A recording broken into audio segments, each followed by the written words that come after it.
It must be difficult for the rider as well. When you're out there on the time trial and you're just going, giving it pretty much to full on, because of 25 kilometre, 0.8 kilometres, you have to go from A to B and really, you're close to the red all the way through. It's difficult to, take in that information if you're getting too much of it. You have points of reference when you get, to the first intermediate checkpoint, and then you get a count on, what you're doing and how well you're doing, and get that reference. But if you get too much, I think it can be confusing, but maybe some riders like that. They like to be, kept getting information all the time as they ride kilometre after kilometre in the TT.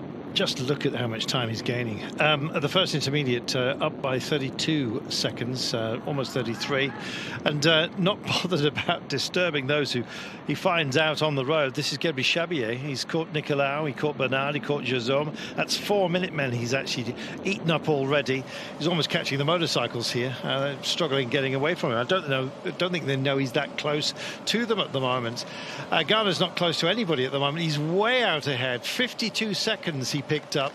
We were looking at an intermediate comparison which said 42 seconds. It suddenly vaults by 10 seconds with just under 6 kilometres to go. He might actually take the lead in this one, Dan, by over a minute by the time he finishes. I would have thought so, yeah, because Bissegger faded, and he said to us in his interview that he just didn't have the power, but he would have set out at the power he thought he was going to be able to do, and only found out a few minutes into it, I just haven't got the legs today. So Bissegger faded over the course of the race. Just look at the way he's using the roads here. Now, Dr. Hutch would be saying he'd be looking for the white lines at the moment. A bit too close to the barriers if he wants the solid one on the side of the road. But he just keeps passing by these benchmarks and just making us talk about him, and indeed sit in wonder on occasion. He's going to bring this one home by the look of him, Sean. Yes, well, definitely he's going to bring it home for the moment.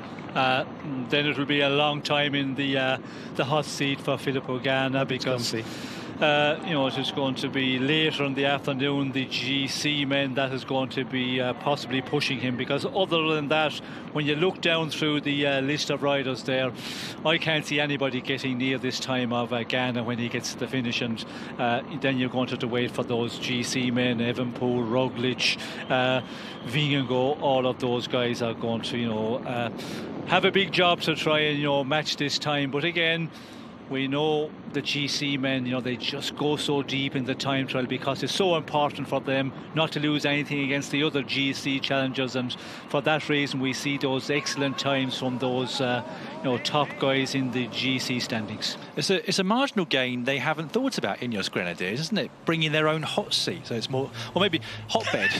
Bring your own hotbeds. They can lie down after the stage and wait until see what the times are to come. Yeah, I can imagine that. Optics, disco ball, a little bit of, Well, again, I'd need a bed. He's going to be there for so long. Be a long one. You can have a nap. Imagine cutting over to them, they're snoring. I think the leaders have a bit of dribble coming down the side of the mouth. Filippo Ganna. Well, at the moment, I mean, he's got the bit between his teeth. Look at how he's cutting every single corner here, Sean. He is taking this extraordinarily seriously, and I think out of all of those who started amongst our favourites today, possibly the least pressure is on Filippo Ganna, and look at him go. Yes, well, he has to put in a performance here, because Ineos Grenadiers, they need a stage win so badly. It's been a very, very bad race for them.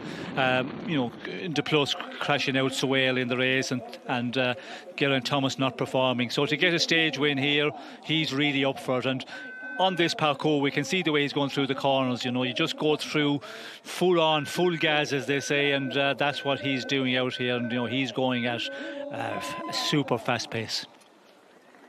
Sobrera off the ramp.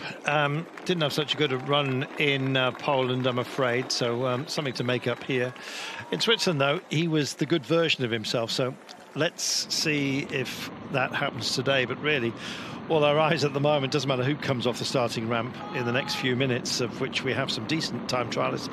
Loscano's coming off. Finn Fisher-Black will be interested to see how he goes. Roman Gregoire, Castroviejo, Oliveira, Tratnik as well. But really, this is the demand, and look at the pace he's got here, Sean, at the bottom right-hand side of the screen. Phenomenal. Yes, well, you can see 60 kilometres per hour at this point in the time trial. I know it's not a long one in time trial terms, but you know this is a big one, and he is really flying along here. And this circuit here is suiting him so well. You know, no technical corners where you have to knock off the speed big time, and he's going to put in a majorly fast one here.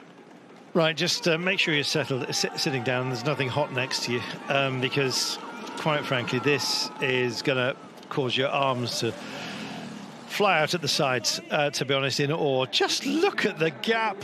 Well, we said, could it be around about the minute margin? It's going to be an awful lot bigger than that. And Filippo Ganna, I think, is possibly going to post the winning time today. We'll see how close the GC men get. It's about comparisons between themselves. But today, I think this man is possibly beyond compare on a discipline that he favours, at a time when he favours, with the freedom to go for it. And this is enormous. Wow, 56 kilometres per hour for the run, a minute and 19 to the good, better than the European champion Stefan Bissegger. And Filippo Ganna has made more than a big statement here. A gun has gone off, a cannon maybe. That was remarkable.